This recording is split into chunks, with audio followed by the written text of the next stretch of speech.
Welcome to the Great Basin Smoke Dispersion Briefing for Monday, November 2nd. This is Gina McGuire. Over the last 7 days, we have seen spotty precipitation across most of the Great Basin, with heavier amounts of wetting rains and higher elevation snowfall over the central Idaho mountains. Further south, we have seen again more spotty precipitation, especially in the higher elevations. As you can see from the image on the right, most areas have seen below normal precipitation for this 7-day period, with the exception of, again, the mountain areas of Nevada and Utah, and especially the central Idaho mountains. If we look at the satellite image for this morning, we see a strong area of low pressure dropping south along the west coast, and this will swing eastward through the Great Basin over the next couple of days and provide widespread wetting rains and snowfall, especially in the higher elevations, but we also will see snow levels occasionally drop to valley floors, especially today across Nevada and Idaho. Also ahead of this area of low pressure, we'll see stronger winds today and Tuesday, mainly across Utah and into parts of southwest Wyoming and far eastern Nevada. Also associated with this area of low pressure, we'll see very cold temperatures across the Great Basin, where high temperatures will likely reach 10 to 15 degrees below normal in most areas across Nevada and Utah, and up to 5 to 8 degrees below normal further north.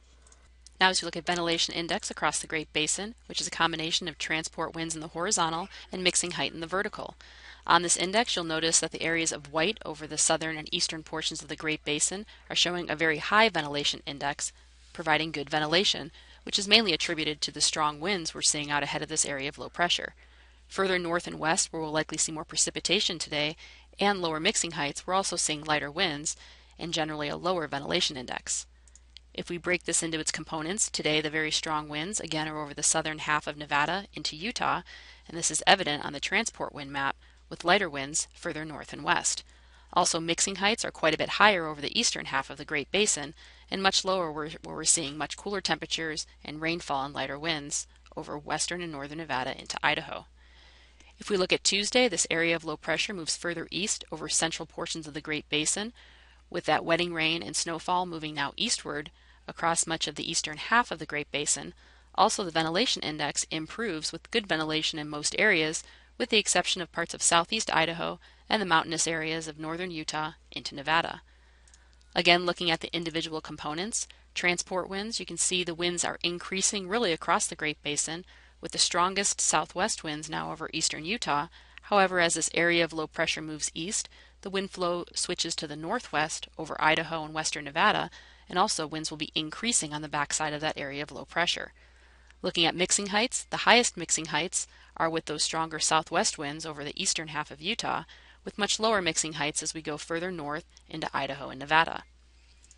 If we look now further ahead at Wednesday, this area of low pressure moves further east into the Four Corners area and Colorado and New Mexico. However, we still are seeing more moisture move into the northern portion of the Great Basin, with a wind shift to northwest winds in all areas. Looking at the ventilation index, we are seeing much lower ventilation index over parts of western and northern Nevada into Idaho, but still good ventilation index over parts of southern and eastern Nevada into Utah. Again, looking at the individual components, the winds are decreasing by Wednesday across the Great Basin, but are still somewhat breezy over parts of the eastern and southern half of Nevada into Utah and Idaho, again with generally north to northwest winds. Mixing heights will remain generally low across Idaho and northern Nevada, but still remain fairly high over the southern half of the Great Basin. Now looking at the clearing index for Utah across the area, you can see generally a high clearing index over most of the southern two-thirds of Utah, with the exception of the far north today, and again that increases as we move through Tuesday. However, as the area of low pressure moves further east by Wednesday, we will see a decrease in the clearing index from northwest to southeast across Utah. Now we will look at the total amount of forecast precipitation across the Great Basin as this area of low pressure moves through the area through Wednesday. You can see plenty of wetting rains and significant amounts of precipitation for the Sierra and the northern half of the Great Basin, especially into Idaho and Nevada and the higher elevations of Utah. Looking further ahead from Thursday through the weekend, on Thursday we see high pressure building off the southern California coast and still westerly flow bringing some lighter shower activity to the northern portion of the Great Basin. However, due to these lighter winds, we'll also see lower ventilation index across Nevada and into the western half of Utah, but still some breezy winds across Idaho and eastern Utah will provide for good ventilation index in those areas. On Friday, another area of low pressure moves into the Pacific Northwest, keeping some shower activity or moisture in place for the northern portions of the Great Basin, also with an increase in winds over parts of southern Nevada and Utah.